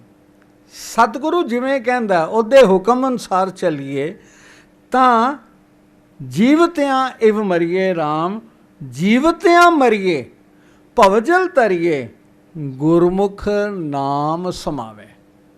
ਭਾਵ ਆਪਣਾ ਆਪਾ, ਆਪਣਾ ਕੁਛ ਨਹੀਂ, ਦਾਤਾ ਜੋ ਕੁਝ ਕਹੇ ਉਹੀ ਕਾਰ ਕਰਨੀ ਹੈ। ਜਿਵੇਂ ਤੂੰ ਰੱਖੇ ਤਿਵੇਂ ਰਹਿਣਾ ਹੈ। ਜਿਹੋ ਜਿਹਾ ਤੂੰ ਸਾਨੂੰ ਸ਼ਕਤੀ ਕਿਸ ਗੱਲ ਦੀ ਦੇ?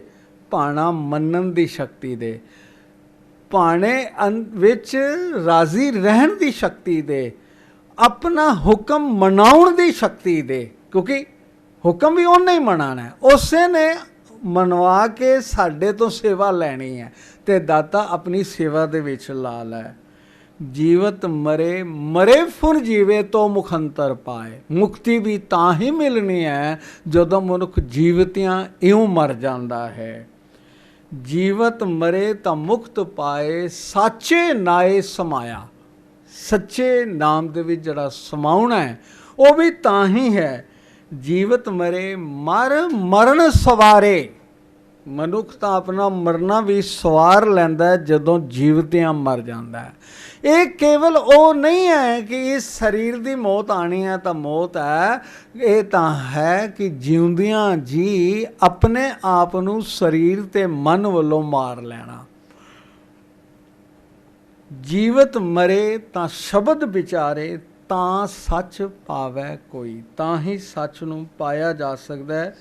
ਜੀਵਤ ਦਿਸੈ ਤਿਸ ਸਰ ਪਰ ਮਰਨਾ।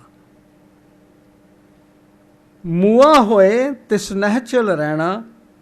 ਜੀਵਤ ਮੂਏ ਮੂਏ ਸੇ ਜੀਵੇ, ਹਰ ਹਰ ਨਾਮ ਅਵਖਦ ਮੁਖ ਪਾਇਆ। ਅਵਖਦ ਕਹਿੰਦੇ ਨੇ ਔਸ਼ਧੀ, ਮੈਡੀਸਨ।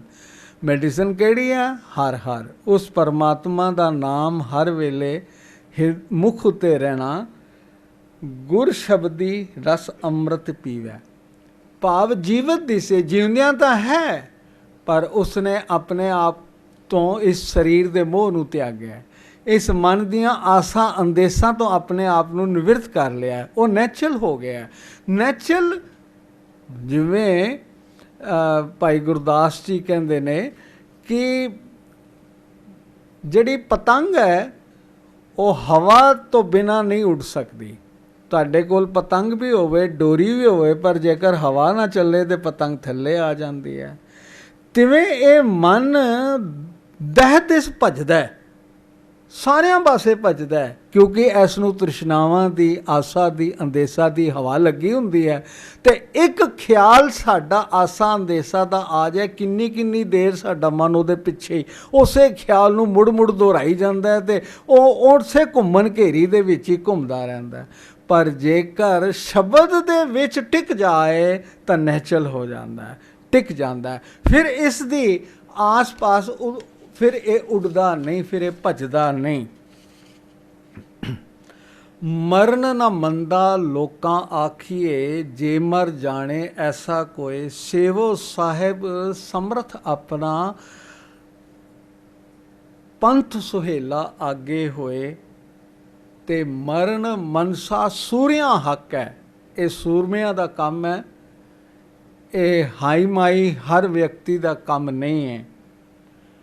ਜੋ ਜਨਮੇ ਸੋ ਜਾਣੋ ਮੂਆ, ਮਾਇਆ ਮੋਹ ਸੋਏ ਰਹੇ ਅਭਾਗੇ, ਗੁਰ ਪ੍ਰਸਾਦ ਕੋ ਵਿਰਲਾ ਜਾਗੇ। ਕੋਈ ਵਿਰਲਾ ਜਾਗਦਾ ਹੈ ਗੁਰੂ ਦੀ ਕਿਰਪਾ ਦੇ ਨਾਲ, ਸ਼ਬਦ ਦੀ ਕਮਾਈ ਦੇ ਨਾਲ। ਇਹ ਸਾਡਾ ਮਨ ਜਾਗ ਜਾਏ ਤਾਂ ਮਨੁੱਖ ਜੀਵੰਦਿਆਂ ਮਰਦਾ ਹੈ। ਹੁਣ ਆਮ ਤੌਰ ਤੇ ਇੱਕ ਸ਼ਬਦ ਜਦੋਂ ਡੈਥ ਹੁੰਦੀ ਹੈ ਤਾਂ ਲੋਕ ਰਾਗੀ ਸਿੰਘ ਸ਼ਬਦ ਗਾਇਨ ਕਰਦੇ ਨੇ। ਉਹ ਸ਼ਬਦ ਹੈ ਕੌਣ ਮੁਆਰੇ ਕੌਣ ਮੁਆ, ਬ੍ਰਹਮ ਗਿਆਨੀ ਮਿਲ ਕਰੋ ਵਿਚਾਰਾ, ਇਹ ਤੋਂ ਚਲਤ ਪਿਆ ਰਹਾ ਉਹਦਾ ਬੰਦ ਹੈ।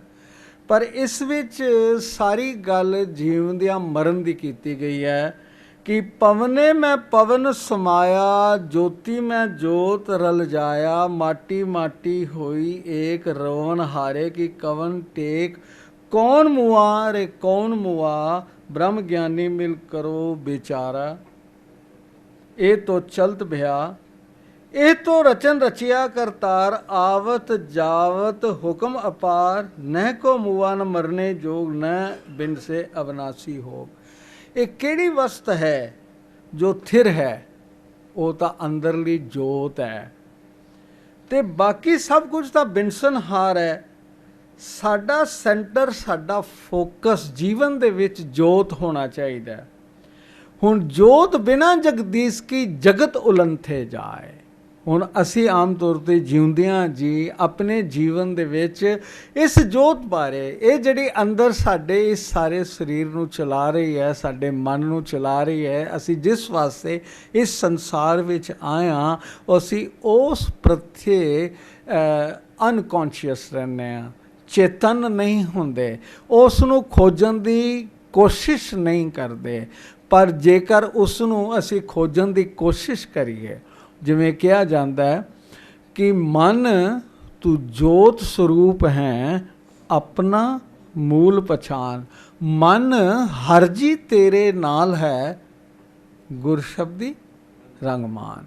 ਗੁਰ ਸ਼ਬਦ ਦੇ ਰਾਹੀਂ ਜਦੋਂ ਤੱਕ ਇਸ ਰੰਗ ਨੂੰ, ਉਸ ਪਰਮਾਤਮਾ ਦੇ ਰੰਗ ਨੂੰ, ਉਸ ਪਰਮਾਤਮਾ ਦੇ ਪਿਆਰ ਨੂੰ ਮਾਣਦਾ ਨਹੀਂ, ਇਸ ਸੰਸਾਰ ਨੂੰ ਤਿਆਗਣ ਦੀ, ਨਫ਼ਰਤ ਕਰਨ ਦੀ ਲੋੜ ਨਹੀਂ, ਸੰਸਾਰ ਦਾ ਮੋਹ ਤਿਆਗਣ ਦੀ ਲੋੜ ਹੈ। ਸੰਸਾਰ ਤੋਂ ਭੱਜਣ ਦੀ ਲੋੜ ਨਹੀਂ, ਸੰਸਾਰ ਵਿੱਚ ਰਹਿੰਦਿਆਂ ਸਾਰੇ ਫਰਜ਼ ਨਿਭਾਉਂਦਿਆਂ ਹੋਇਆ ਕਰਨ ਦੀ ਲੋੜ ਹੈ। ਹੁਣ ਦੇਖਿਆ ਜਾਵੇ ਤਾਂ ਇਹ ਰਾਹ ਸਿਖਾਇਆ ਸਾਨੂੰ, ਜੇਕਰ ਦੇਖੀਏ ਗੁਰੂ ਪਾਤਸ਼ਾਹ ਨੇ ਆਪ ਇਸ ਸੰਸਾਰ ਵਿੱਚ ਰਹਿੰਦਿਆਂ ਹੋਇਆਂ ਵੀ, ਜੇਕਰ ਗੁਰੂ ਅਰਜਨ ਪਾਤਸ਼ਾਹ ਹਰਿਮੰਦਰ ਸਾਹਿਬ ਦੀ ਚਾਰੋਂ ਪਾਸਿਆਂ ਤੋਂ ਨਾਕਾਬੰਦੀ ਹੋ ਗਈ ਹੈ, ਅੰਦਰ ਕੁਛ ਨਹੀਂ ਆ ਰਿਹਾ, ਕਣਕ ਵੀ ਖਤਮ ਹੋ ਗਈ, ਛੋਲੇ ਤੇ ਇਹਨਾਂ ਦੀ ਰੋਟੀ ਬਣਨੀ ਸ਼ੁਰੂ ਹੋ ਗਈ, ਤਾਂ ਉਸ ਪਰਮਾਤਮਾ ਦੇ ਸ਼ੁਕਰ ਦੇ ਵਿੱਚ ਨੇ। ਜ਼ਿੰਦਗੀ ਦੇ ਵਿੱਚ ਉਸ ਵੇਲੇ ਸੰਸਾਰ ਦੇ ਪ੍ਰਤੀ ਕਿਸੇ ਕਿਸਮ ਦਾ ਮੋਹ ਨਹੀਂ, ਕਿਸੇ ਕਿਸਮ ਦੇ ਪ੍ਰਤੀ।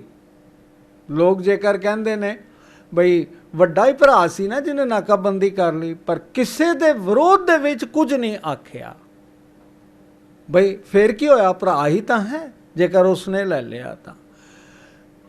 ਆਪਣੇ ਹੱਕਾਂ ਦੇ ਪ੍ਰਤੀ ਵੀ ਇੰਨਾ ਨਿਰਾਸ਼ ਹੋ ਜਾਣਾ। ਤੇ ਜੀਵਨ ਦੇ ਵਿੱਚ ਗੁਰੂ ਅਰਜਨ ਪਾਤਸ਼ਾਹ ਆਪ ਘੋੜਿਆਂ ਦਾ ਵਪਾਰ ਕਰਦੇ ਰਹੇ ਨੇ। ਘੋੜੇ ਉਸ ਵੇਲੇ ਸਾਰਿਆਂ ਤੋਂ ਬੈਸਟ ਇਕਨੋਮਿਕ ਆਪਸ਼ਨ ਹੈ, ਸਾਰਿਆਂ ਤੋਂ ਅੱਛੀ, ਜਿਹਨੂੰ ਕਿਹਾ ਜਾਂਦਾ ਹੈ ਕਿ ਸਭ ਤੋਂ ਜ਼ਿਆਦਾ ਪ੍ਰੋਫਿਟ ਦੇਣ ਵਾਲਾ ਵਪਾਰ ਹੈ। ਤੇ ਉਹ ਵੀ ਗੁਰੂ ਪਾਤਸ਼ਾਹ ਆਪ ਵੀ ਕੀਤਾ, ਦੂਜਿਆਂ ਨੂੰ ਵੀ ਕਰਨ ਵਾਸਤੇ ਪ੍ਰੇਰਿਆ ਹੈ।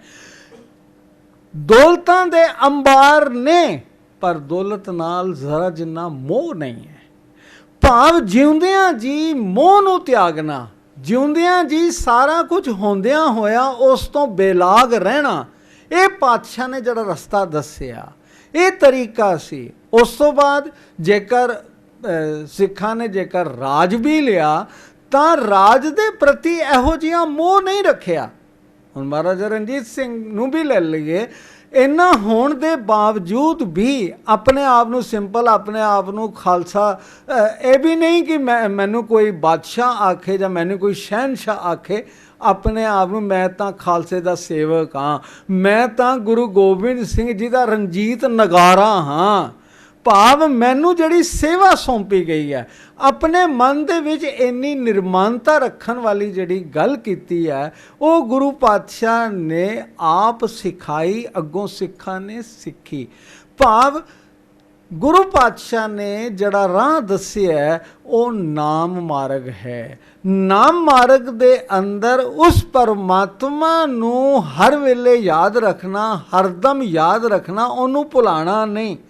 ਭਾਵੇਂ ਤੁਹਾਡੇ ਕੋਲ ਮਟੀਰੀਅਲ ਐਫਲੂਐਂਸ ਕਿਤਨਾ ਵੀ ਹੋਵੇ, ਜਿਵੇਂ ਮੋਤੀ ਦਾ ਮੰਦਰ ਉਸਰੇ ਰਤਨੀ ਤਾਂ ਹੋਏ ਜੜਾਓ, ਫਿਰ ਮੋਹਨੀ ਮੁਖ ਮਨੀ ਸੋਹੇ, ਕਰੇ ਰੰਗ ਪਸਾਓ, ਪਰ ਮਤ ਦੇਖ ਭੂਲਾ ਵਿਸਰੇ, ਤੇਰਾ ਚਿੱਤ ਨਾ ਆਵੇ ਨਾਉ। ਔਰਤ ਇੰਨੀ ਸੁੰਦਰ ਹੋਵੇ, ਮਨ ਨੂੰ ਮੋਹ ਲੈਣ ਵਾਲੀ ਹੋਵੇ, ਪਰ ਮੇਰਾ ਮਨ ਪ੍ਰਭੂ ਤੇਰੇ ਦੁਆਰ ਤੇ, ਤੇਰੇ ਤੋਂ ਤੈਨੂੰ ਨਾ ਭੁੱਲਾਂ। ਤੇ ਜੇਕਰ ਤੂੰ ਰਾਜ ਤੇ ਵੀ ਬਿਠਾ ਦੇਵੇਂ, ਸੁਲਤਾਨ ਹੋਵਾਂ, ਮੇਲ ਲਸ਼ਕਰ, ਤਖਤ ਰਾਖਾਂ ਪਾਉ। ਹੁਣ ਆਮ ਤੌਰ ਤੇ ਕੋਈ ਆਪਣੀ ਕੁਰਸੀ ਤੇ ਵੀ ਬੈਠਣ ਲੱਗਦਾ ਨਾ, ਵਪਾਰੀ ਜਦੋਂ ਆਪਣੀ ਦੁਕਾਨ ਤੇ ਜਾਂਦਾ ਨਾ, ਤੇ ਆਪਣੀ ਗੋਲਕ ਨੂੰ, ਆਪਣੀ ਸੀਟ ਨੂੰ ਦੋ ਵਾਰੀ ਮੱਥੇ ਲਾਉਂਦਾ, ਚੁੰਮਦਾ, ਪਰਮਾਤਮਾ ਨੂੰ ਯਾਦ ਕਰਦਾ। ਪਰ ਪਾਤਸ਼ਾਹ ਕਹਿੰਦੇ ਨੇ ਤਖਤ ਰਾਖਾਂ ਪਾਉ, ਸਿੰਘਾਸਨ ਤੇ ਮੈਂ ਬੈਠਾ ਨਹੀਂ, ਪੈਰ ਰੱਖ ਕੇ ਖੜਾ ਹੋਵਾਂ, ਭਾਵ ਇਸ ਤੋਂ ਬੇਪਰਵਾਹ ਹੋਵਾਂ। ਸੁਲਤਾਨ ਹੋਵਾਂ, ਮੇਲ ਲਸ਼ਕਰ, ਤਖਤ ਰਾਖਾਂ ਪਾਉ, ਹੁਕਮ ਹਾਸਲ ਕਰੀ ਬੈਠਾ, ਨਾਨਕਾ ਸਭ ਆਓ। ਹੁਕਮ ਹਾਸਲ, ਇੰਨਾ ਲਸ਼ਕਰ ਹੋਵੇ ਸਾਰਿਆਂ ਦਾ ਹੁਕਮ ਕਿ ਮੈਂ ਇੱਕ ਅੱਖ ਦੇ ਫੌਜ ਕਿੱਥੇ ਅਟੈਕ ਕਰਨਾ, ਕਿਹਨੂੰ ਲੈਣਾ, ਪਰ ਇੰਨਾ ਹੋਣ ਦੇ ਬਾਵਜੂਦ ਵੀ ਮਤ ਦੇਖ ਭੂਲਾ ਵਿਸਰੇ, ਤੇਰਾ ਚਿੱਤ ਨਾ ਆਵੇ ਨਾ। ਤੇ ਮੇਰੇ ਅੰਦਰ ਭਾਵੇਂ ਮਾਨਸਿਕ ਤਾਕਤਾਂ ਕਿੰਨੀਆਂ ਵੀ ਆ ਜਾਣ, ਸਿੱਧ ਹੋਵਾਂ ਰਿਦ ਲਾਈ, ਸਿੱਧ ਆਖਾਂ ਗੁਪਤ ਪ੍ਰਗਟ ਹੋਏ ਬੈਠਾ। ਇੰਨੀਆਂ ਸਿੱਧੀਆਂ ਹੋ ਜਾਣ, ਕਦੇ ਗੁਪਤ ਹੋ ਜਾਵਾਂ, ਕਦੇ ਪ੍ਰਗਟ ਹੋ ਜਾਵਾਂ, ਪਰ ਮਤ ਦੇਖ ਭੂਲਾ ਵਿਸਰੇ, ਤੇਰਾ ਚਿੱਤ ਨਾ ਆਵੇ ਨਾ।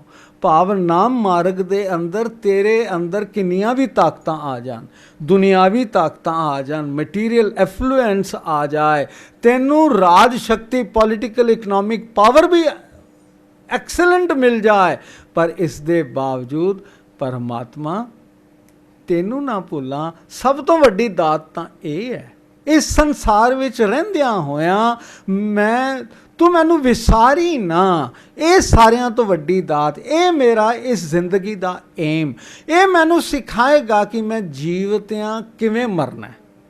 ਇਹਨਾਂ ਚੀਜ਼ਾਂ ਦੇ ਹੁੰਦਿਆਂ ਹੋਇਆਂ ਵੀ ਹੁਣ ਅਸੀਂ ਜੀਵਿਆਂ ਲੋੜੇ, ਸਭ ਕੋਈ ਜੀਉਣਾ ਚਾਹੁੰਦਾ, ਸਭ ਕੁਝ ਐਫਲੂਐਂਸ ਲੈਣਾ ਚਾਹੁੰਦਾ, ਪਰ ਦਾਤਾ ਤੂੰ ਜਿਸ ਹਾਲ ਵਿੱਚ ਵੀ ਰੱਖੇ, ਮੈਂ ਉਸ ਹਾਲ ਦੇ ਵਿੱਚ ਖੁਸ਼ ਰਹਾਂ, ਮੈਂ ਉਸ ਹਾਲ ਦੇ ਵਿੱਚ ਤੇਰੀ ਸਿਫਤ ਸਲਾਹ ਕਰਦਿਆਂ, ਤੇਰਾ ਸ਼ੁਕਰ ਕਰਦਿਆਂ ਥਕਾ ਨਹੀਂ।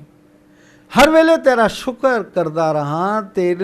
ਤੇਰੀ ਜਹ ਪ੍ਰਸਾਦ ਛਤੀ ਅੰਮ੍ਰਿਤ ਖਾਏ, ਤਿਸ ਠਾकुर को रख मन माए। जय प्रसाद बसै सुख मंदर, तिसे ध्याए सदा मन अंदर। जह प्रसाद ग्रह संग सुख बसना। जितना भी उस परमात्मा ने दातां दित्तियां ने, मैं तेरी भाव ਇਹ ਤੇਰੀ ਕਿਰਪਾ ਦੇ ਨਾਲ ਮਿਲੀਆਂ ਨੇ, ਤੇਰੀ ਕਿਰਪਾ ਦੇ ਨਾਲ ਮਿਲੀਆਂ। ਮੈਂ ਇਸ ਸਾਰਿਆਂ ਦਾ ਸ਼ੁਕਰ ਕਰਦਾ ਰਹਾਂ। ਤੇ ਇਹ ਮਨੁੱਖ ਦੇ ਅੰਦਰ ਜਦੋਂ ਇਹ ਬਿਰਤੀ ਆ ਜਾਏ, ਭਾਵ ਇਹ ਸਮਝ ਆ ਜਾਏ ਕਿ ਸਾਰਾ ਕੁਝ ਉਸ ਪਰਮਾਤਮਾ ਦਾ, ਉਹ ਪਰਮਾਤਮਾ ਕਰਾਉਣ ਵਾਲਾ ਹੈ। ਤੇ ਜਦੋਂ ਮਨੁੱਖ ਦੇ ਅੰਦਰ ਇਹ ਆਪਾ ਭਾਵ, ਸਾਡਾ ਇਹ ਆਪਣਾ ਸਰੀਰ ਦਾ ਮੋਹ ਦਾ ਭਾਵ ਖਤਮ ਹੁੰਦਾ ਹੈ, ਮਰਦਾ ਹੈ, ਤਾਂ ਮਨੁੱਖ ਦੇ ਅੰਦਰ ਇੱਕ ਆਤਮਕ ਜੀਵਨ ਪ੍ਰਾਰੰਭ ਹੁੰਦਾ ਹੈ। ਜ਼ਿਆਦਾਤਰ ਲੋਕ ਇਸ ਸੰਸਾਰ ਦੇ ਵਿੱਚ ਸੰਸਾਰ ਦੇ ਪ੍ਰਤੀ ਜੀਉਂਦੇ ਨੇ, ਸੰਸਾਰ ਨੂੰ ਮਨੋਰਥ ਸਮਝ ਕੇ ਜੀਂਦੇ ਨੇ। ਇਹ ਸਾਰਾ ਸੰਸਾਰ ਉਸ ਪਰਮਾਤਮਾ ਦਾ ਬਣਾਇਆ ਹੋਇਆ ਹੈ, ਉਹਦੀ ਧਰਮਸਾਲ ਹੈ, ਧਰਮ ਕਮਾਉਣ ਦੀ ਥਾਂ ਹੈ। ਮੈਂ ਉਸ ਦੇ ਖਲਕਤ ਦੀ ਸੇਵਾ ਦੇ ਵਿੱਚ ਆਪਣੇ ਆਪ ਨੂੰ ਲਗਾ ਦਿਆਂ। ਇਸ ਸੰਸਾਰ ਦੀ ਸੇਵਾ ਕਰ ਰਿਹਾ ਇਸ ਕਰਕੇ ਨਹੀਂ ਕਿ ਮੈਂ ਇੱਥੇ ਰਹਿਣਾ, ਮੈਨੂੰ ਪਰਮਾਤਮਾ ਨੇ ਭੇਜਿਆ, ਮੈਨੂੰ ਪਰਮਾਤਮਾ ਨੇ ਇੱਥੋਂ ਦੀ ਸੇਵਾ ਕਰਨ ਵਾਸਤੇ ਭੇਜਿਆ। ਮੈਂ ਉਸ ਪਰਮਾਤਮਾ ਦੇ ਇੱਕ ਸੇਵਕ ਹੋਣ ਦੇ ਨਾਤੇ ਆਪਣੀਆਂ ਲੋੜਾਂ ਨੂੰ ਸੀਮਿਤ ਕਰਦਿਆਂ ਹੋਇਆਂ ਸੇਵ ਕੀਤੀ ਸੰਤੋਖੀ, ਜਿਨੀ ਸੱਚੋ ਸੱਚ ਧਿਆਇਆ, ਉਹਨੀ ਮੰਦੇ ਪੈਰ ਨਾ ਰੱਖਿਓਨ, ਕਰ ਸੁਕਰਿਤ ਧਰਮ ਕਮਾਇਆ। ਉਹਨਾਂ ਦੁਨੀਆ ਤੋੜੇ ਬੰਦਨਾ, ਅੰਨ ਪਾਣੀ ਥੋੜਾ ਖਾਇਆ।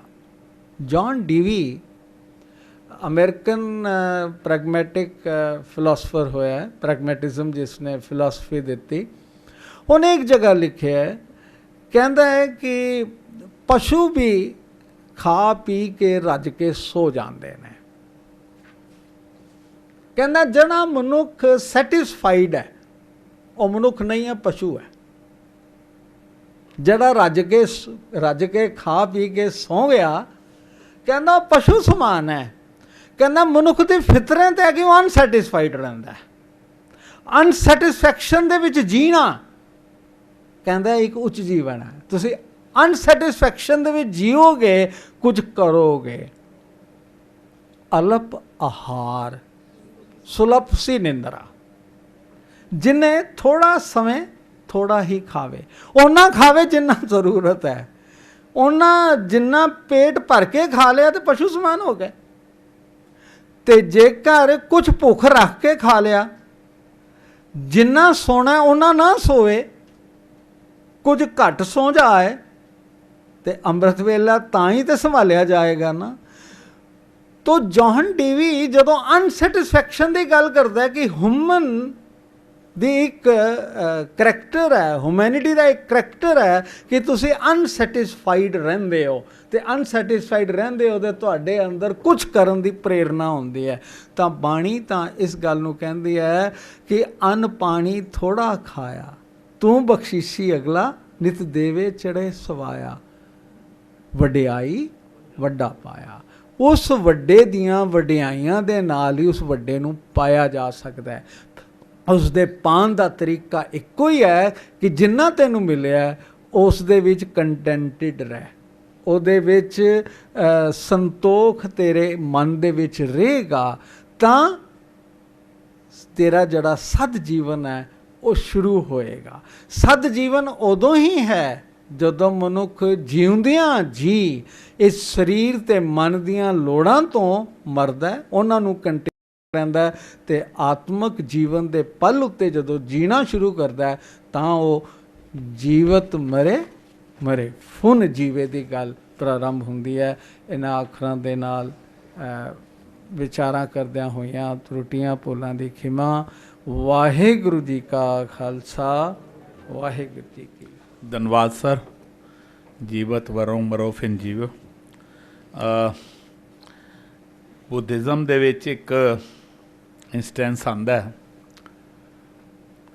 ਕਿ ਮਹਾਤਮਾ ਬੁੱਧ ਪੁੱਛਦੇ ਨੇ ਉਸ ਨੂੰ, ਆਪਣੇ ਭਿਕਸ਼ੂ ਨੂੰ, ਕਿ ਜੇ ਕੋਈ ਤੈਨੂੰ ਮੰਦਾ ਬੋਲੇ ਤਾਂ ਤੂੰ ਕੀ ਉਸ ਨੂੰ ਰਿਸਪੌਂਸ ਦੇਵੇਂਗਾ? ਉਹ ਕਹਿੰਦਾ ਮੈਂ ਕੋਈ ਉੱਤਰ ਨਹੀਂ ਦਿਆਂਗਾ। ਫਿਰ ਕਹਿੰਦਾ ਜੇ ਕੋਈ ਤੈਨੂੰ ਮਾਰਨ ਲੱਗੇ, ਕਹਿੰਦਾ ਜੀ ਮੈਂ ਸ਼ਾਂਤਮਈ ਰਵਾਂਗਾ। ਜੇ ਤੈਨੂੰ ਕੋਈ ਕਤਲ ਕਰਨ ਲੱਗੇ ਤਾਂ ਉਹ ਕਹਿੰਦਾ ਮਹਾਰਾਜ ਜੀਵਨ ਮ੍ਰਿਤੂ ਇੱਕੋ ਸਮਾਨ ਹੈ, ਮੇਰੇ ਮਨ ਵਿੱਚ ਨਾ ਜੀਵਤ ਰਹਿਣ ਦੀ ਅਤੇ ਨਾ ਹੀ ਮਰਨ ਦੀ ਇੱਛਾ ਹੈ। ਅਤੇ ਮਹਾਤਮਾ ਬੁੱਧ ਕਹਿਣ ਲੱਗੇ ਕਿ ਤੂੰ ਧਰਮ ਦਾ ਤੱਤਵ ਬੁੱਝ ਲਿਆ, ਜਾਂ ਤੂੰ ਹੁਣ ਧਰਮ ਪ੍ਰਚਾਰ ਕਰ।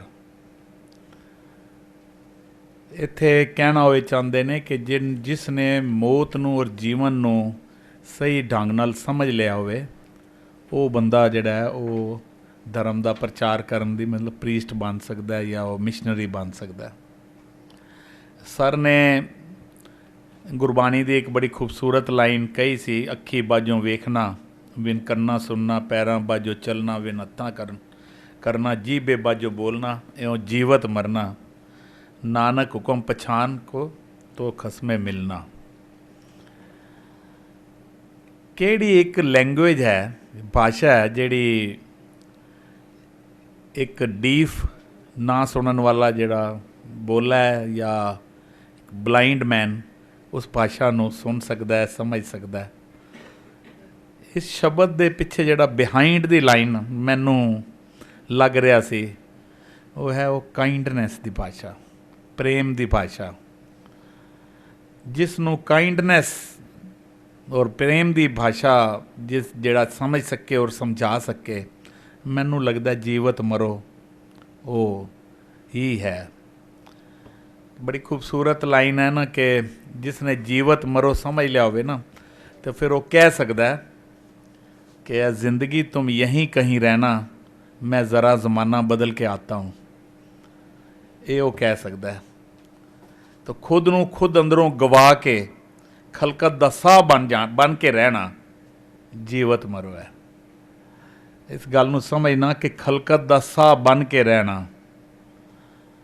ते साह बनन लई अपने साह रोकने पैंदे ने। गल थोड़ी जी गंभीरता वाली है। The understanding by which one can able to recognize the oneness in manyness इस जीवत मरो है। तो ये विजन है, ये विजन ऑफ एब्सोल्यूट वननेस दा। तो ये विजन जिहड़ा है ये लियाना पवेगा। पहला मरण कबूल कर, जीवन की छड़ आस, होए सबना की रैन का, तो हाओ मारे पैस। इत्थे गुरु साहब कर्म योगी बनाना चाह रहे हैं हर मनुख नूं। और कर्म योग दा संबंध बड़ा समझना इस गल नूं। कर्म योग दा संबंध हत्थां पैरां नाल नहीं, इस दा संबंध दिमाग नाल है, सुरत नाल है, चेतनता नाल है। और कर्म योगी दे दो टीचे हुंदे ने। वो एक है कि पहला अपने आप नूं सुधारना, अपने आपे नूं ठीक करना, और दूसरा सरबत दा भला, वो कर्म योगी है। ज़रूरत है दूरदृष्टि दी, विजन दी। और जेकर तुहाडे विच विजन है तो तुहाडी शिकस्त विचों भी फतेह निकलेगी। गुरु साहब साडे चों विजन पाना चाह रहे ने, इस तरह दे कंसैप्ट दे के जीवत मरो। तो है अंतर की गत जानिए, गुर मिलिए शंक उतार जी, मोया जित घर जाइए, तित जीवदियां मर मार जी। मीन विकारां नूं मार के जींदे जी, मुक्ति दा कंसैप्ट गुरबाणी विच जीवन जाच है। तो ये जिहड़ा कंसैप्ट है जीवत मरो दा बड़ी खूबसूरती नाल सर ने कीती है गल। और मैनूं लगदा है कि जे असीं इस नूं समझ सकांगे तां जो अज दे सिनैरियो विच असीं देख रहे हां, हुण भी दफ्तर विच मेरे ऑफिस विच यही अज दे हालातां दी और अज दी जनरेशन दी और अज दे सारे सिस्टम दी बड़ी चर्चा हो रही सी। और इसे कंटैस्ट विच हो रही सी। सवेरे खबर पढ़ी सी अखबार विच, और बड़ी मन विच चिंता हो रही सी कि किहड़े सिस्टम दे विच मैं ये अपनियां चिंतावां एक्सैप्ट रिस्पैक्ट ते प्रोटैक्ट दे विच भी कईयां सी। और मैं शायद भावुक भी हो गया कि 15-14 साल दे बच्चे टैक्सी विच जा रहे ने, कोई आर्गूमेंट होया ड्राइवर नाल और उन्होंने मार दिता, ड्राइवर नूं गोली मारी। पहली गल तो पिस्टल कित्थों लई, उन्होंने जुवेनाइल सी, छोटे बच्चे सी, और उसनूं मार। तो किस तरह दियां सोसाइटियां और किस तरह दे सिस्टम दे विच असीं विचर रहे हां।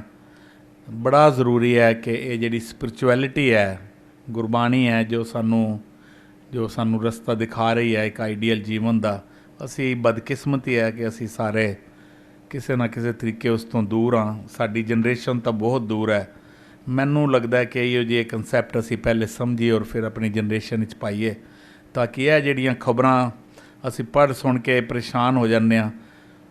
तो चाणक्य दा एक गल मैनू याद आ गई कि ਕੋਈ ਨਾ ਕੋਈ ਹਰ ਸਾਡੇ ਵਿੱਚ ਆਪਣੇ ਕਿਸੇ ਸਿਸਟਮ ਦੇ ਨੂੰ ਚਲਾ ਰਿਹਾ ਹੈ।